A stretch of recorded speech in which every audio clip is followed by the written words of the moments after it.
और स्वागत है आपका। आपके साथ मैं हूं मृदुल शर्मा। बुलेटिन में सबसे पहले आपको बड़ी खबर बता दें, बिहार की सियासत में लालू की बेटी की एंट्री हो गई है। और बड़ी और अहम खबर हम आपको बता दें, चुनावी मैदान में वो उतरने वाली है। रोहिणी लोकसभा चुनाव 2024 में उम्मीदवार बनेंगी और लोकसभा का चुनाव लड़ेंगी। सारण सीट से उम्मीदवार होंगी। बड़ी और अहम बात तो यह है कि रोहिणी इससे पहले तक कहीं से भी सियासी एंट्री अपनी नहीं ले पाई थी। हालांकि वो सोशल मीडिया प्लेटफॉर्म्स पर जरूर एक्टिव थी, लेकिन अब वो चुनावी मैदान में आ गई हैं और रोहिणी आचार्य अब चुनाव लड़ेंगी सारण सीट से।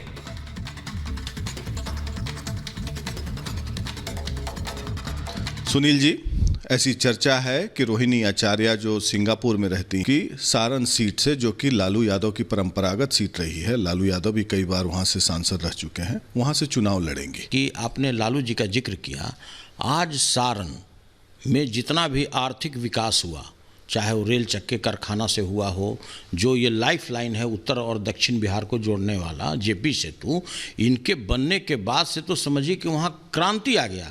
जिस जमीन को लोग 10,000 15,000 रुपये कट्ठा भी नहीं पूछते थे, आज 20 लाख रुपए कट्ठा ज़मीन है। आप इसका तहकीकात कर सकते हैं। और सभी पटना के जो समीप के लोग हैं, कोई धनरुआ, कोई फतुहा जाना नहीं चाहता, वो सारे लोग सोनपुर की तरफ जा रहे हैं। तो देखिए, जो सामाजिक क्रांति के साथ साथ जो आर्थिक क्रांति माननीय लालू प्रसाद जी के कारण उस क्षेत्र में आया, उससे भी बड़ी बात है कि उस क्षेत्र में जितने भी राष्ट्रीय जनता दल के कार्यकर्ता हों, उनके वर्कर हों, उनके वोटर हों, बाय नेम लालू प्रसाद जी जानते हैं।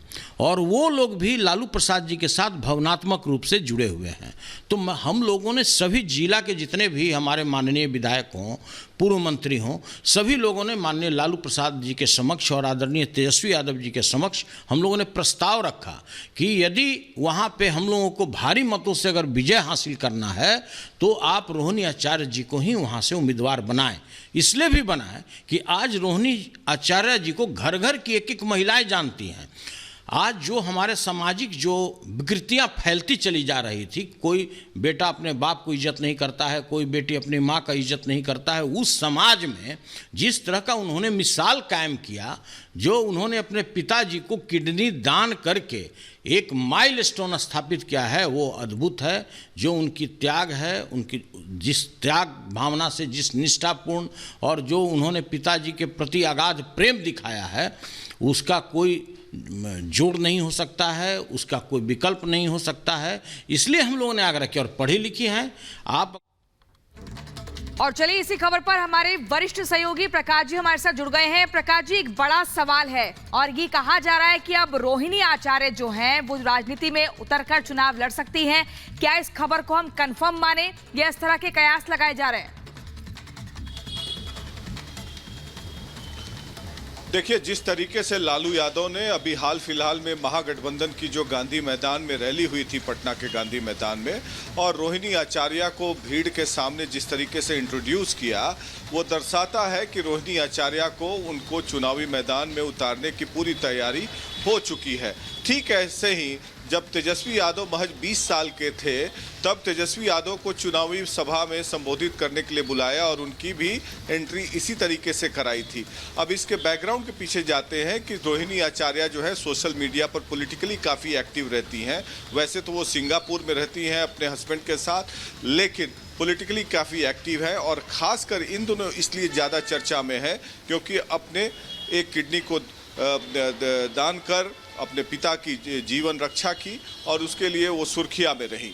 और उसके चलते लालू यादव ने भारी भीड़ के सामने उनको इंट्रोड्यूस किया। और ये जो सुनील सिंह जो है, राजद के चीफ विप और लालू परिवार के काफ़ी करीबी है, उनका कहना कि रोहिणी आचार्य को लड़ना चाहिए, इस बात का संकेत देता है कि कहीं ना कहीं इशारे इशारे में लालू परिवार ने सुनील सिंह के जरिए आम जन में सहमति बनाने की कोशिश की है। और ये पुख्ता मानिए कि अब वो सारण से राजीव प्रताप रूडी के खिलाफ चुनाव लड़ेंगी, जो कि काफी दिलचस्प मुकाबला होने जा रहा है। ठीक है, बहुत बहुत शुक्रिया प्रकाश जी हमारे साथ जुड़ने के लिए। और यहाँ पर ये पुख्ता जानकारी कि सारण सीट से आरजेडी उम्मीदवार रोहिणी आचार्य होंगी। लेकिन अगली खबर अपने दर्शकों को बता दें, पशुपति पारस पर तेज प्रताप सिंह यादव ने कहा कि उनके साथ गलत हुआ है। दरअसल आज पशुपति पारस ने प्रेस कॉन्फ्रेंस कर कहा कि उनके साथ नाइंसाफी हुई है।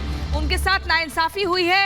एनडीए को लेकर वो लगातार अपनी वफादारी, ईमानदारी दर्शा रहे थे, लेकिन एक भी लोकसभा सीट ना देकर उनके साथ पार्टी ने नाइंसाफी की है। बड़ी खबर आपको बता रहे, तेज प्रताप ने कहा पशुपति के साथ गलत हुआ, बीजेपी ने पशुपति पारस का इस्तेमाल किया। क्या कुछ कहा, आपको सुनवाते हैं।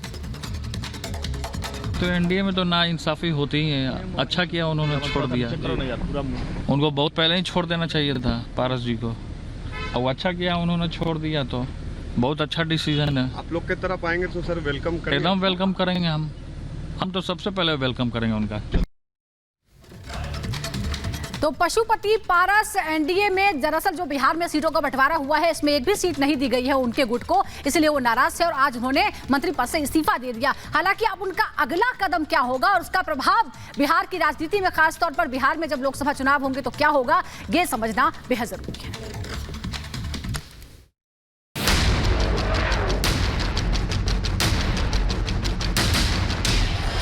व्यक्तिगत रूप से हमारे साथ नाइंसाफी हुई।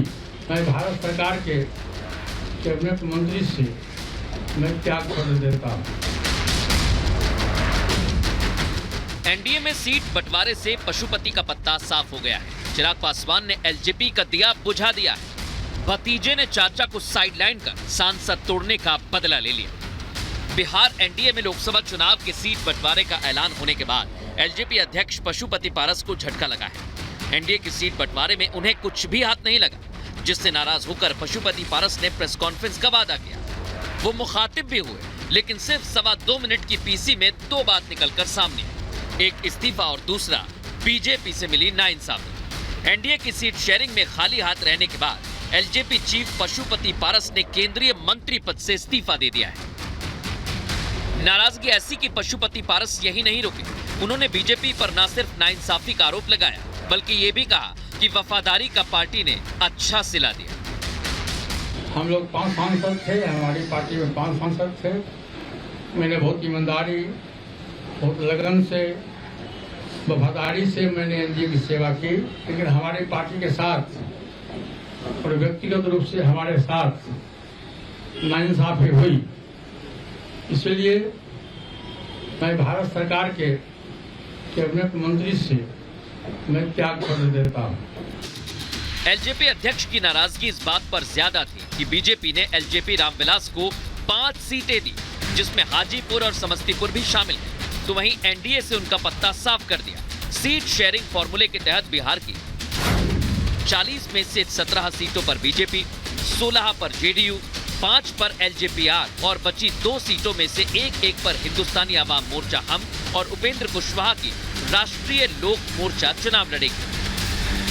अरे हर दल का अपना तरीका होता है, अपने होते हैं, अपने पूरा एक कैनवास पे देखना पड़ता है कि किस क्षेत्र में क्या, कौन सा दल और किस प्रकार के उम्मीदवार का चयन होगा। अब जाहिर है उन्होंने कर लिया। कितनी निराशा है, कितने लोग परेशान हैं, ये मुझसे बेहतर आप सब लोग जानते हैं और एनडीए के लोग जानते हैं।